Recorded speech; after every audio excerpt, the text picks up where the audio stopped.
तो यहाँ पर हम एक मीडियम ले लेते हैं, एक तो रेयर मीडियम ले लेते हैं और एक डेंसर मीडियम। अब यहाँ पर हम एयर ले लेते हैं मान लीजिए, और यहाँ पर मान लीजिए हम ले लेते हैं वाटर। तो हमें पता है जो एयर होती है अगर वाटर से कंपैरिजन करें तो वो रेयर है, और जो वाटर है वो होता है हमारा डेंसर मीडियम। तो ये एक एयर होगी रेयर मीडियम और ये डेंसर मीडियम। और इसी डेंसर मीडियम के अंदर हम कोई एक पॉइंट ऑब्जेक्ट ले लेते हैं, मान लीजिए हमने ये कोई पॉइंट ऑब्जेक्ट ले लिया ओ, इसको हम ओ मान लेते हैं। अब एक रे ऑफ लाइट जो है वो हम यहाँ से ले लेते हैं, एक तो बिल्कुल नॉर्मल ले लेते हैं जो कि नॉर्मली जो है आउटवर्ड की तरफ जाएगी। तो ये हम मान लेते हैं कि ये जो रे ऑफ लाइट है बिल्कुल नॉर्मल जो है जा रही है। यहाँ पर ये जो इंटरफेस है हम इसको मान लेते हैं एक्स, और ये वाई, ये वाला जो इंटरफेस है एयर और वाटर के जो बीच का इंटरफेस है इसको हमने एक्स और वाई मान लिया।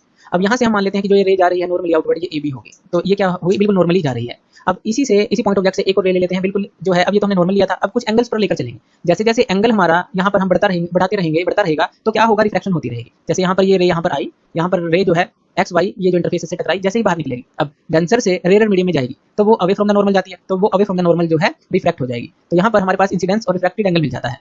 तो यहाँ पर इंसिडेंस एंगल ये हो गया और रिफ्लेक्टेड एंगल हो गया ये। अब देखिए ये जो रिफ्लेक्टेड एंगल है ये बढ़ता चला जाएगा अगर हम इस इंसिडेंट एंगल को जो है इस तरफ यानी कि इस रे को जो है इस एंगल अलग अलग एंगल पर लेते रहेंगे। जैसे मान लीजिए दूसरी रे हमने ली, अब ये जो है यहाँ पर हम नॉर्मल ले लेते हैं।